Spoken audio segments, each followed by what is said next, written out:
Our region has made some progress in the empowerment of women and girls, particularly in terms of access to education and training. Among the key regional milestones reached, there has been an expansion of women's financial inclusion and financial literacy, introduction of maternity leave in the public sector, and an increase in the number of women contributing to superannuation schemes for long-term financial security. Despite progress made in terms of gender parity in education, in primary and secondary levels, and increased access to tertiary and post-secondary education and training, these have not always translated into equal opportunities in employment and control over productive assets for women. The 2016 Pacific Leaders Gender Equality Declaration Trends and Assessment Report highlighted that, quote, gender pay disparities have widened or remained the same, unquote. Except for a small minority, inequality, exclusion, and vulnerability continue to characterize the situation of the average woman in most of our communities.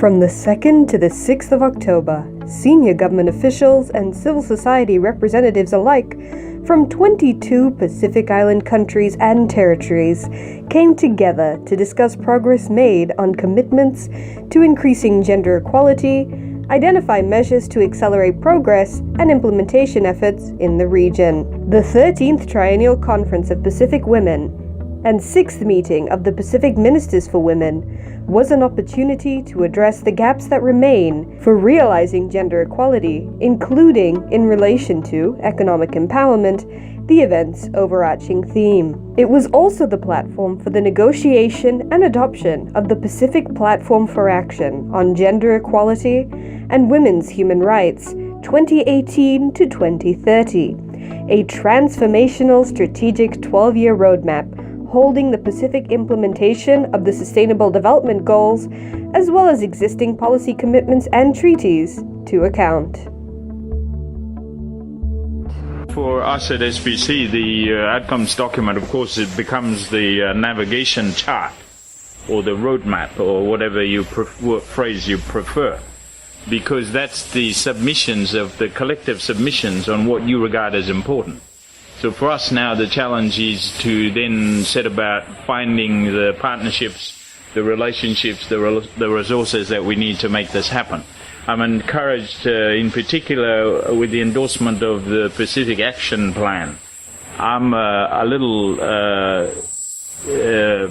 impatient with the policy that is not followed with action. I'm keen on some actions that actually help us to move forward. So from our point of view at SPC, the outcomes document, it's a big shopping list, right? But nonetheless, it gives us guidance on what you regard as important and what we need to do to move this agenda forward. How will we know that this agenda, this new synthesization of commitments at the end of the road, will be achieved? I think a measure of success would be ensuring that communities, take up their bit, and communities are fully learned about, what is available. They are talking about, ensuring that the protection of their children, for in the future, and ensuring that their children are educated. That's one of their main priorities. And also, it's also really about safety in the environment, like feeling safe. And I think that would be a priority for us, because sometimes people tend to think that violence, it's just like domestic violence. But violence is all inclusive, it's everywhere. Monitoring and evaluation is critical, and you are right, it isn't just about the numbers. They are the easiest things that we can use, but a holistic evaluation framework would ensure that we also have the qualitative data as well, and the conversations around whether mindsets and beliefs and attitudes around the harmful social norms have changed, because, as you know, that is the most critical bits of the puzzle in all of this. We have to be able to gauge where we are at in terms of attitudes and mindsets and behaviors. Well, I would like to see the gender equality be defined and be implemented the way it should be done, and like I mentioned before, to get away from the gender binary. But we need this when they talk about implementation. They need to talk about the reality of what's happening, of what has happened. What have they done to inclusive of the LGBT people in Tonga, and not just talking about men and women, because that's our biggest problem is they don't recognize other genders, even on our Family Act. Protection Act it's just purely male and female. There's nothing there that says others or children or, but those are the things that needs to be implemented, achieved by 2030. For myself, on gender equality, I think the measures that can be taken is more awareness on the rural community about gender equality, and more trainings, basically, particularly for women in rural communities, to be also inclusive into decision-making levels. I'm always hopeful that once people understand their rights and all that, they can make the right demands and all this. So that's what makes me hopeful that later on, I'm certain they can demand the right for the right services which are lacking right now, like health, education, early childhood, economic empowerment, things that we are talking about here.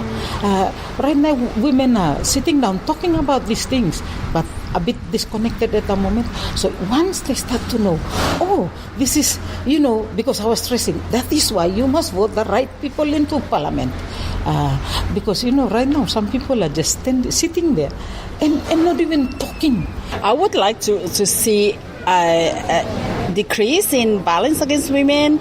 I would like to see 50% of women in decision making, and if not more than that, that would be really great. And I would see the young women coming into expressing their own needs, the challenges they still face. And it's not only about men, about women. It's also about men. I mean, we are all human beings, and we all have rights to the development of our nation, be it we don't have to judge people just because of their sexual orientation, or we are all human beings. And I believe that all states, including my Tuvalu, we have ratified, we have committed to the to advancing gender equality. So I would love to see that everything, I know it's impossible, but I would like to see that we could be able to bridge many of the gaps and challenges that we talk in those past triennials, including this one. So I'm very positive about the future, and I really want to give those youths their voices, their freedom to expression, and everything that human beings need to do, because we are all human beings equal in rights, and the UNDHR is in every state in the Pacific. It's all in our constitution. It's only a matter of interpretation, but I just want to see that every human being is treated and enjoying their very basic human rights. I think what some of the indicators would be the closer collaboration and networking from government to CSO, disabled people's organizations, and also seeing the various policies that government have, how it is disability inclusive, both at the legislative level and also budgetary allocations, and also how are they reporting to the UN. So where are the evidence needed to show that we're on track? The review of the Pacific Platform for Action identified a key problem of implementation was the lack of data, which was also a topic of thorough discussion. So, where is the evidence? What should we even be counting? Whatever way, shape, or form the information comes in, it is critical as the collection of data and statistics plays a key role in helping governments ensure that their policies are sustainable. In the Pacific, we've not done a lot of research work or even data collection we haven't up until very recently, on income inequality and wealth inequality. And if the Pacific is in any way reflecting what's going on in the rest of the world, which I suspect it should be, and the small indicators already would suggest that this was so, we will be seeing, because of the same kinds of policies we're implementing here as has been followed in the last 30 years in other parts of the world, we'll be seeing a widening gap between those who earn very high wages or have very, a lot of wealth, and those who have very little. And it's basically a whole pattern of concentration of income in the hands of a very few people. Sometimes data is not enough. People tell us that you will collect more data. So it's about a research process that people buy into. So right from the very beginning, you get governments to be willing to ask the hard question, which is something like, to what extent is there such a gap between the rich and the poor? If governments are prepared to ask that question, then I think we've got researchers who are prepared to do the research to make sure we come up with an answer that I was saying that is nuanced. There will not be just one answer to it, but that allows governments to go ahead and develop a set of policies, not just one, because it is the set of policies that do all the work. If you have a look at the data, 2013 MDGs, indicators, even at the national level, it clearly tells a story of where we are struggling. High levels of violence against our women, lowest numbers of representation in the highest decision making, struggles around economic empowerment of women. And so if we even talk about the numbers and use the numbers and the statistics as the basis from which we develop interventions and plan for the way forward, I think we will be off to a good start. There's also a need to invest in research and generation of knowledge so that the things that we do and the actions we take are informed by good sound research on what works. And for me, that will be a good place to start. And as with everything, if we are going to want to have gender responsive policies, we have to talk to the people that are affected and who we intend to have benefits. And it's the women, it's the children, it's the youth, it's the men, our communities, the diversity that's there. So they have to be part of the conversation. Their voices have to be integral to the policies that we have going forward.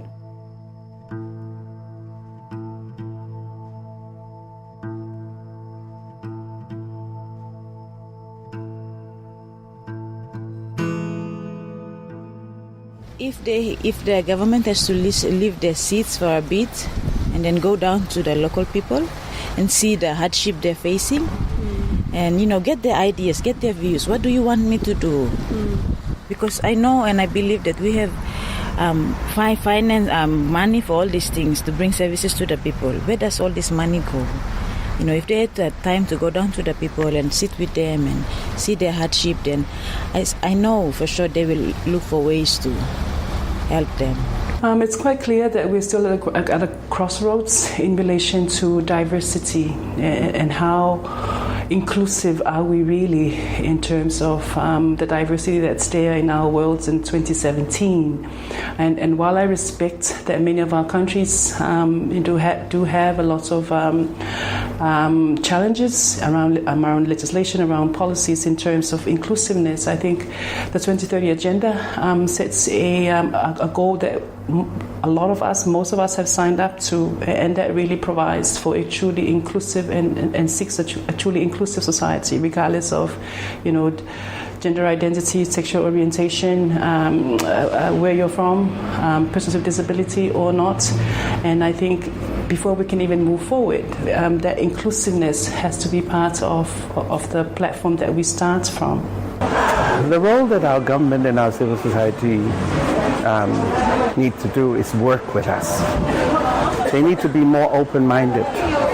They need to recognize who we are for what we are, and take away that curtain, that barrier away from what they look at us as, we may look ugly outside, but we might be beautiful inside, and those are the things that we need the support of our community. We need the support of our government, and for us to work together. That's the only way we can negotiate.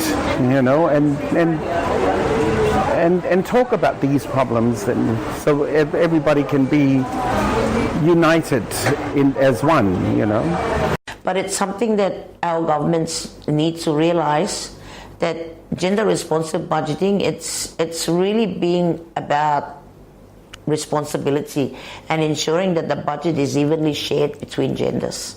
It's not just thinking of a project and plonking it and building up a building, but not putting into actual context, the actual needs of the people when you're building that building.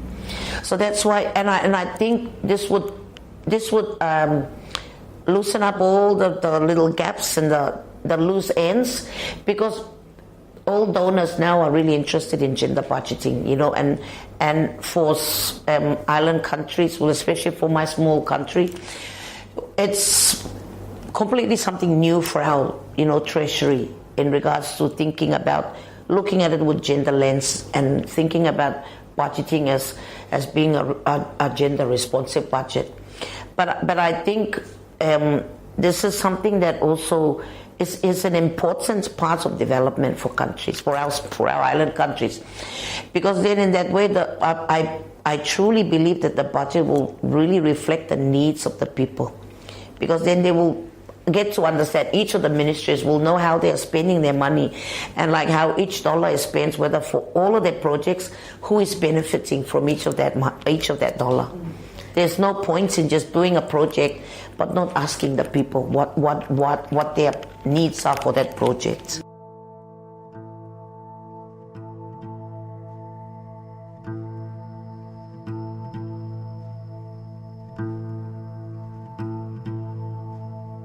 So I would like to see that our group is well versed with the outcome documents and the areas which has women with disabilities, and how we could advocate to our ministry the importance of not only the policies but also the budgetary allocations to support the work on the commitments that have been done here. Also seeing the platform for action that also has inclusion on women with disability. I would like to see that we are also, we are not left behind in the developments, in the participation, the decision making, that women are also at the table in decision making, playing leadership roles, and are taking part in various development activities, and are not seen as a separate group but coming together as one, with one voice, because we believe that human rights is for everyone, and as citizens of our country, so I would like to see that women with disabilities won't be discriminated against. So I think it's always about educating and community awareness. I want the community to be knowledgeable, and I want them to know what is happening so they can make good decisions. And if you give them the information, they'll know, and they'll tell you what they want, and they'll say, maybe they'll even enhance and make the plan even better. But I think That's what responsible governments should be doing. They should always make sure that the planning is all done and that the planning includes all dialogue and everything, and we don't just come down straight and just tell them, oh, this is how it's going to happen. Because that's the way of the old ways, and it hasn't worked. So I personally, I really believe that if we do the planning, we lay it out all properly, then there's no problems.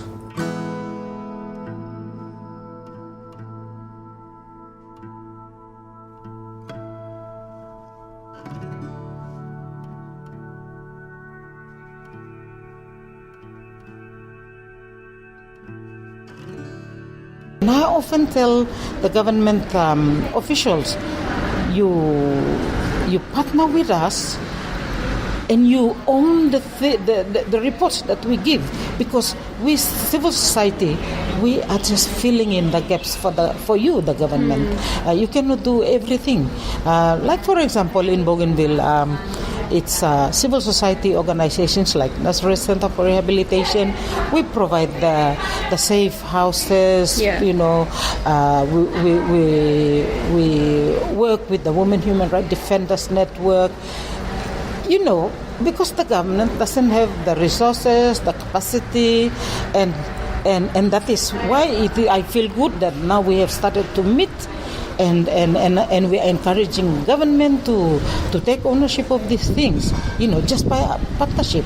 Well, there needs to be more collaboration with stakeholders and rural women and people whose lives are affected, because they have the stories. They tell the stories. And the people who are working with our women to make things happen for them in a positive way, whether it's capacity building, whether it's empowerment, whether using the media to be advocating their issues. These are the very people that needs to be contacted to be in those discussions, be on those round tables, so that they can be able to have the inputs and help our governments and authorities to see what the real issues are and keep them updated on where the gaps are and continue to address them. Yeah, it makes me realize that one needs to find ways of working with private sector players and getting them to, or, you know, encouraging more of them to become, you know, sort of leaders, if you like, in trying to change gender relations. And, you know, maybe we haven't sort of given too much attention to that. So to me, that was actually quite a good thing. Across all fields, the gender gap remains, be it in governments, business, and even civil society.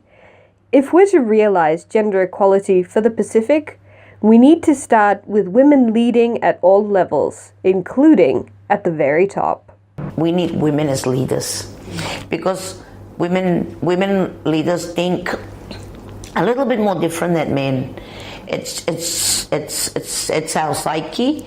And I think because of our roles as mothers and carers, that's an important part of our development, understanding that the caring is not just for our families. You know, it needs to be broadened and include everybody. And that includes the community and, you know, the country as well. And I think that's one of the areas that we've progressed in, especially in that confidence build-up. And I think along the way in being taught our rights and knowing that, you know, by speaking out, people will understand what the problems are. And, you know, it's like the thing, you knock and you're heard. If you don't, nobody hears it. That kind of thinking. And I also think there's been a lot of energy and effort in regards to promoting the issue of women's rights. And it's not about women taking over and being in charge of the world, but it's really women stepping up to take their role and understanding that, you know, there's a really big part that they can do to help their countries. It's a challenge. It's something that you cannot do overnight. To be able to change the mindset and the behaviors and attitude because of the ingrained beliefs cultural beliefs, but cultures change over time as well. And so this has to be, the messages have to be one that is clear and understood so that people can understand and know what we're all about and journey with us on the journey to success.